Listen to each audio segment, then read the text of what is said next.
Hey guys, what's going on?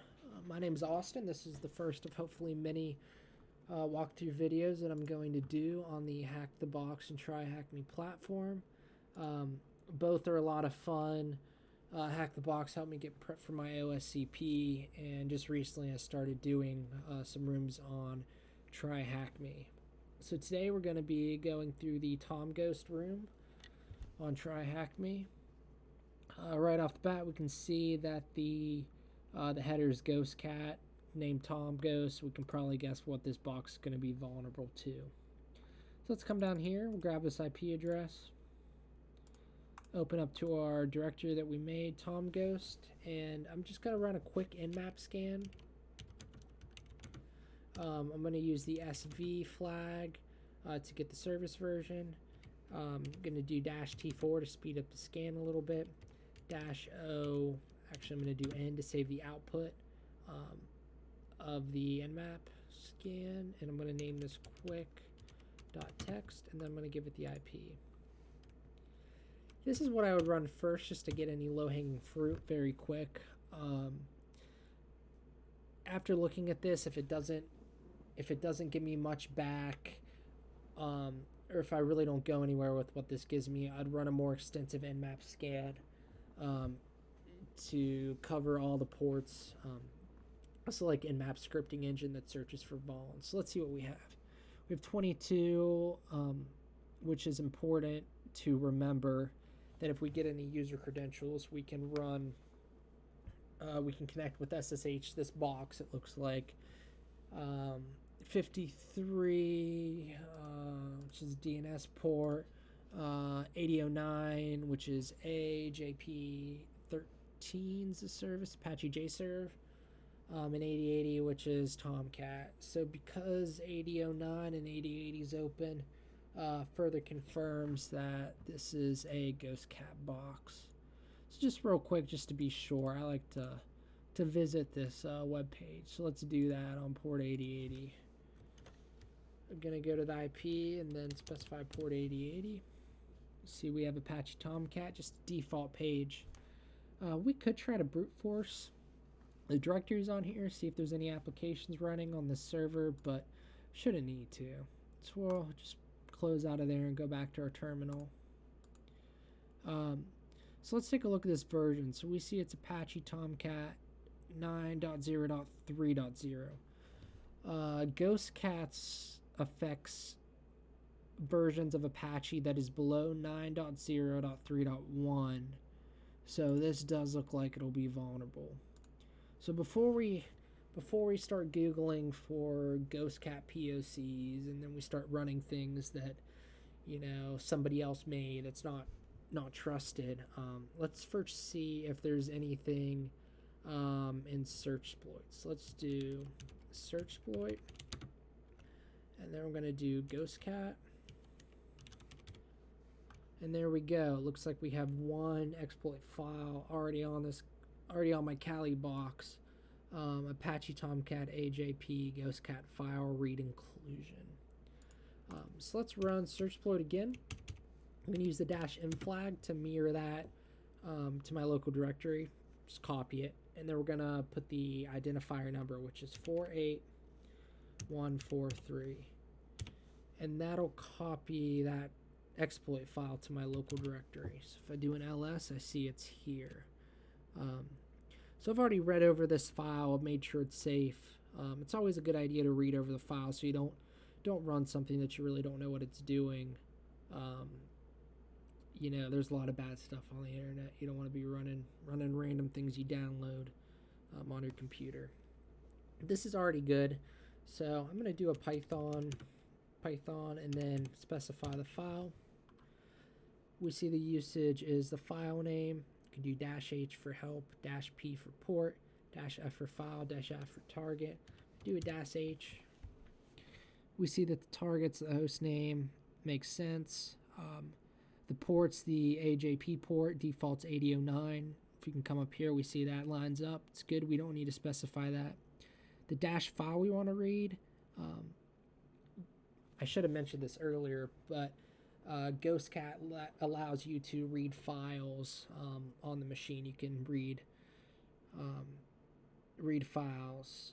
You can also upload files too, depending on the web server options. I'm pretty sure. I don't think this exploit does that, but we shouldn't need it in this instance. So the default's the web.xml file in the webin folder. We'll run with that and see what we have. So let's copy that. Python, we'll specify the file name again, paste the IP address, and we'll run this and see what we have.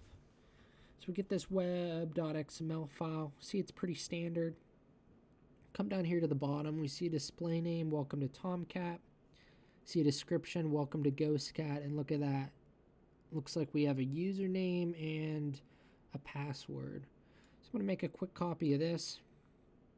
Copy this. I'm going to paste it in my cherry tree notes that I have, just in case I need it for later. So, looks like we have creds.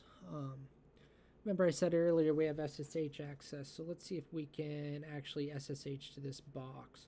So I'm going to do an SSH. I'm going to do the user that we have. I'm going to do an @ I'm going to copy this IP address again. Okay, it's going to ask for the password. Let's copy and paste this password in.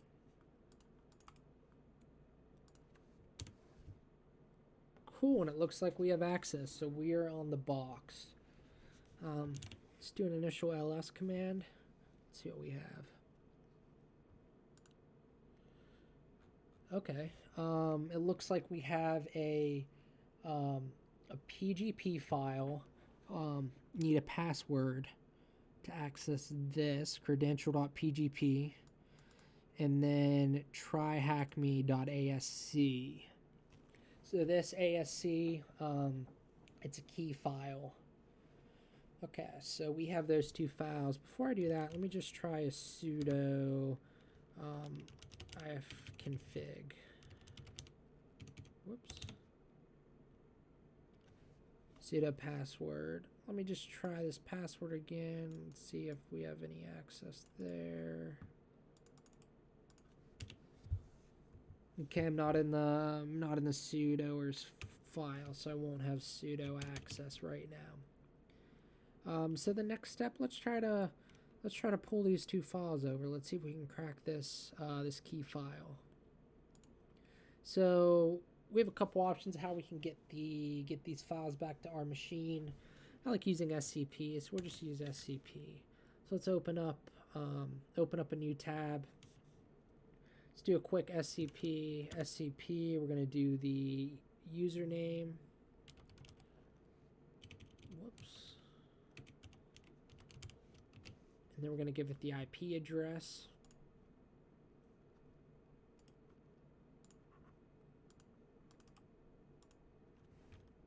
Rid of that space that it brought over. You're going to do a colon, and then you want to put the directory that you want to copy the files from. So we're going to do home. You're going to do that user again because we want to copy from his local directory.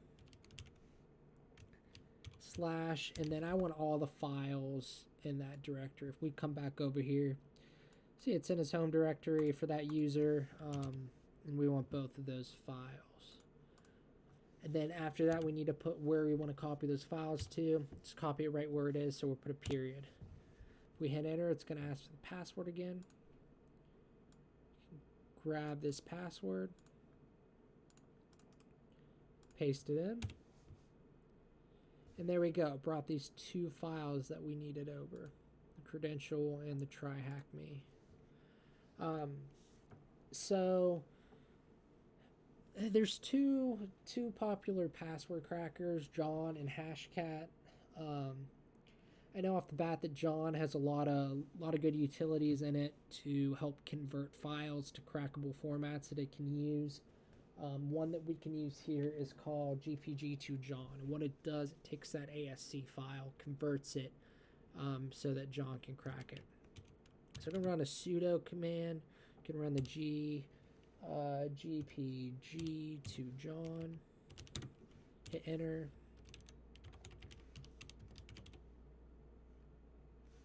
Looks like I typed sudo password in wrong.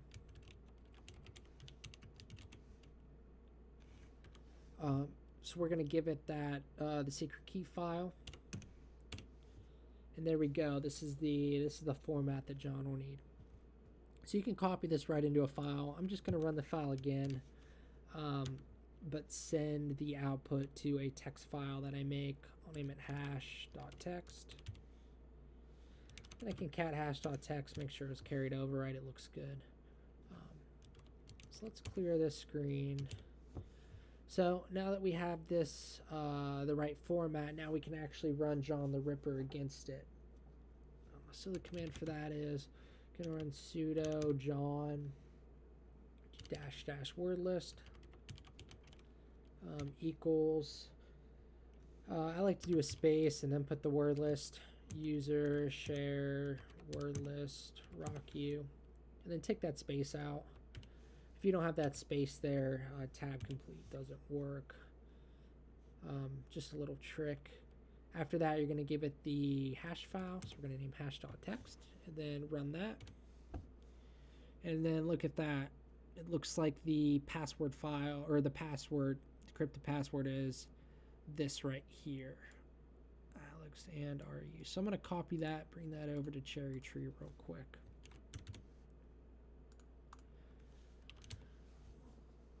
All right, so now that we have the password file, we can decrypt this PGP file. So I'm going to copy the password.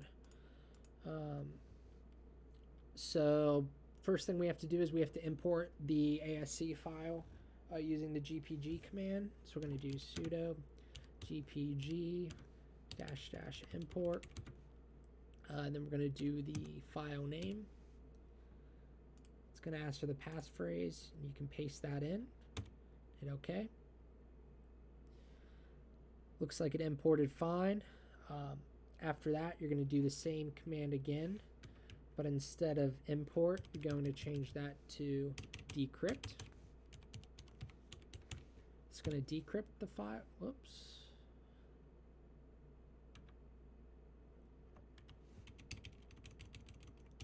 Oh, I need to swap out the file. So whenever you decrypt, you have to specify the PGP file, which is credential.pgp, not the ASC file.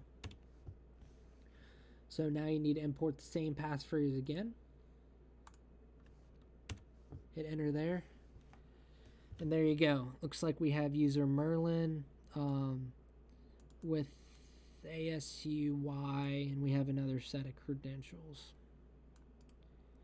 I'm going to copy these credentials, and I'll also paste them into my Cherry Tree just so I have those. All right. So let's try to connect again using this user's credentials. So we're going to do a SSH Merlin at, I'm going to give it the IP again. Take out the space it brought over.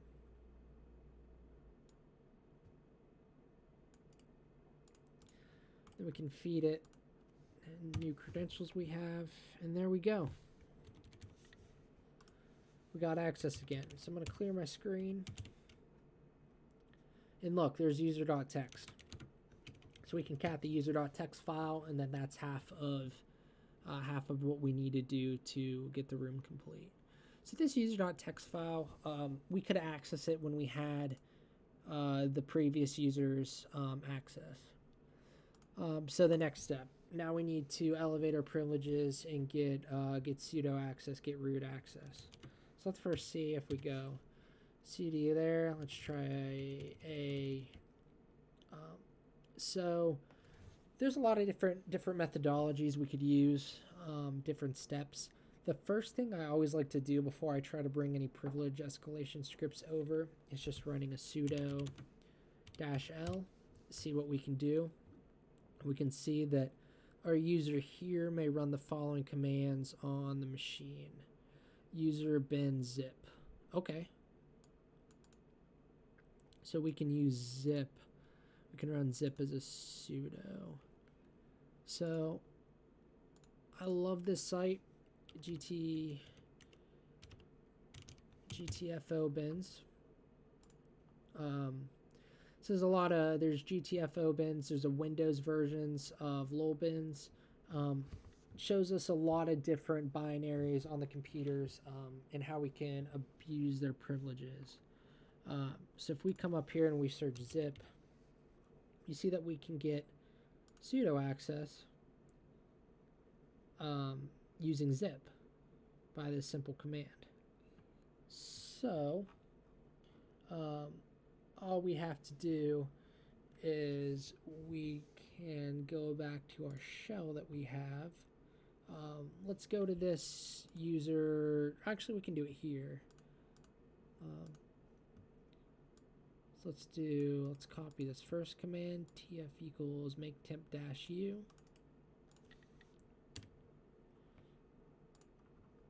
And then we do this zip.